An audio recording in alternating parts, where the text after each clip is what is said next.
Okay, hello my student. This is a recorded session for the lesson that we are covering in our classes during this week. Um we have started by a review for the something that you have studied before in the previous years. Of course, you are going to revise these items and then add some new things that you didn't learn about, and because all the things we are going to use them during our year. So till you get your box, we are going to revise some of the grammar aspects that you have studied and add more information to it to widen your knowledge. We're going to study about this sentence structure, and sentence structure means how the sentence is built. You know, to build a complete sentence, it means that you need to some special parts or elements should be found in the sentence to have a complete sentence.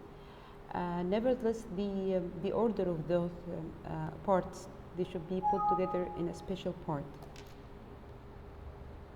Sorry for this. Okay, the first thing to know about the parts of speech is the noun. Each sentence contains some parts of speech, and noun is one of those things. The noun could be the names of people, like your name, Muhammad, Dua, Hana, Judy, Jaida, Wala, Ahmed. Or it could be word that refers to different things or different aspects, like person, place, or thing. The noun should be also detected by our 5 senses. So this means that you can see it, smell it, taste it, hear it, or feel it. We have some categories that we can distribute the nouns below it, like the noun can refer to person, like a teacher, a doctor, a boy, a girl. It could refer to a place, like a school, like an office, like a hospital, like a house. Or it could refer to things, like pencil, dog, medicine. So the categories are going to be different and they will vary. After a noun, you will find also one of the main parts of speech in a sentence is the verb. The verb is the word that will refer to the action.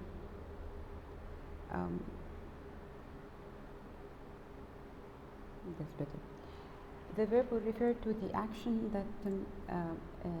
that's in a sentence. Also, it could this verb could have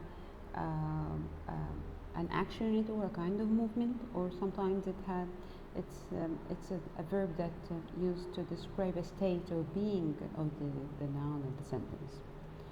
What's an example of verbs refer to action? Like the verb write, it has an action in it. It has a kind of movement. Draw, read, swim, run, talk, sing. All these are words refer to a verb, and this verb it has an action. Or what's the state of being? It means that this verb is describing the state of the noun of the sentence, like am, is, are in the present, or was or were in the past. Like when you say yes, she is hungry. She here is the pronoun, and is the verb to be. It's describing the state of she. What is her state? She's hungry. Okay. And the adjective is also one of the parts of speech. What is the usage of an adjective? The adjective is used to describe the noun. We use it to describe the noun and give us more information about the noun itself. We have a varieties of adjectives you should be aware of, and as much as you can read, as much as you can get and learn a new adjective. Actually, the adjective can go from being a weak adjective into a very strong or interesting adjective. Using the adjective will help you more and more in your writing. It will give your writing away because you are describing the things in details using these precise adjectives, especially interesting with a strong one, will let you transfer like a vivid image for your reader. So the reader will be as if he is seeing the same thing that you are seeing it, smelling the same thing, hearing the same sound, tasting it, feeling it in the same way you are describing it. Just an example of the example for the some of the adjectives that can go from being a weak adjective into a very strong one. Like when you say the big. Big here is a very weak adjective. But what are the some of the synonyms that have the same meaning, like big, but it's more interesting and more strong or stronger than big?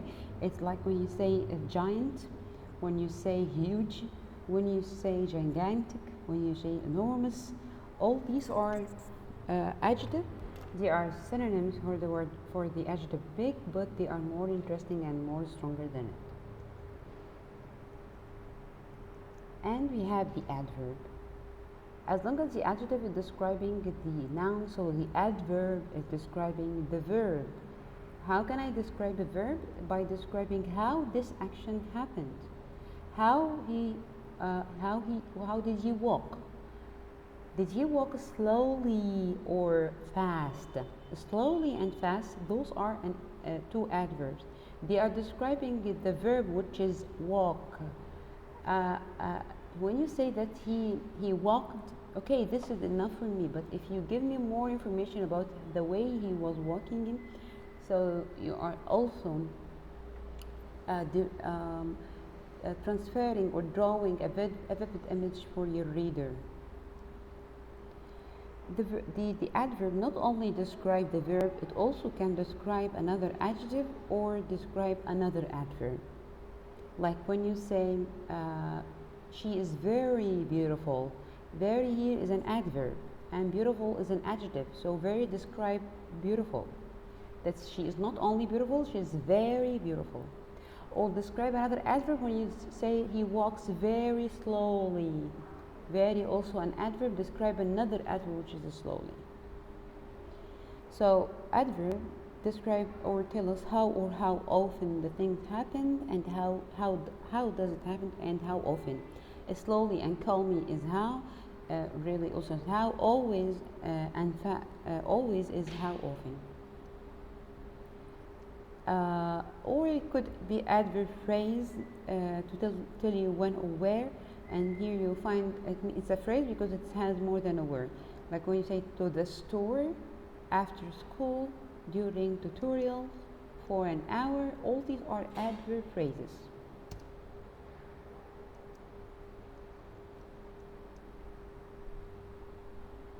So far we have learned four main parts of speech.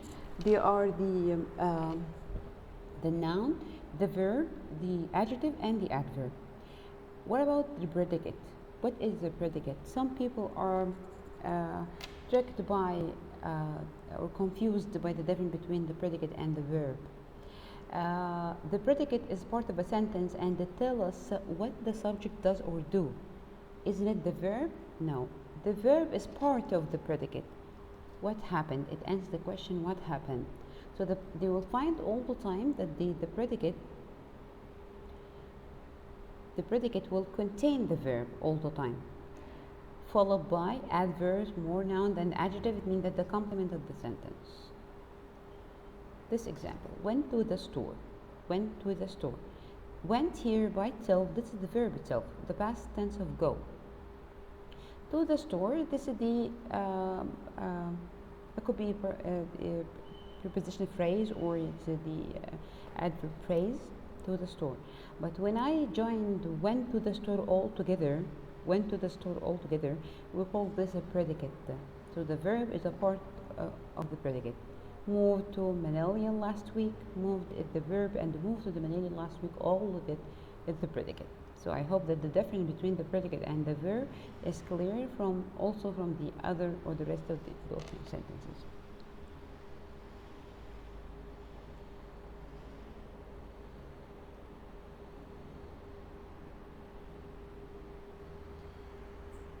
Now, we have two types or two groups of sentence. We have correct sentences and we have not a sentence at all. The correct sentence is like the complete sentence, means the simple one, compound sentence, complex sentence, and the compound complex sentence. So we have four types of correct sentence. What the meaning of correct sentence means this is the structure is correct. What the meaning of correct sentence? Correct sentence means that it has four things you should find in it to say this is a correct sentence. We will find this in the upcoming slide. What about the not a sentence at all? Not a sentence, we will call it whether it's a fragment or it's a run-on. Or you can say the dependent clause. A fragment or run-on dependent clause. You have studied the dependent clause. Maybe this is your first time to hear about a fragment and run-on. And in the coming session, we are going to describe the difference between both of them. But let's first know what are the things that you should find in a sentence to say it's a complete sentence. Number one, it should start with a capital letter. It should end with the proper punctuation, whether it's a period or full stop in the sentence, question mark if it is interrogative form or question, exclamation mark if it's exclamatory sentence. It should have a subject and a predicate, and above all this, it should express a complete thought, a complete meaning. Likewise, in I slept. Sometimes we be confused and feel that something missing here. Actually, no. I have a sentence that starts with a capital letter and end with a full stop because it's a statement. It has a subject and a predicate or a verb. It gives me a complete thought. Any other information will be added to this sentence, so it will be just like more information only. It will not help me more. I mean, it will not. If it stops here, this means that it's a complete thought for me. I mean, so I slept here. This is a simple sentence, a complete sentence. She is hungry. The same thing. She is the subject. It is the verb. It's a state of being, and hungry is an adjective. Is hungry is the predicate, and she is hungry. All of it is a complete sentence. He doesn't want to do his homework. He is the subject. Doesn't want is the verb.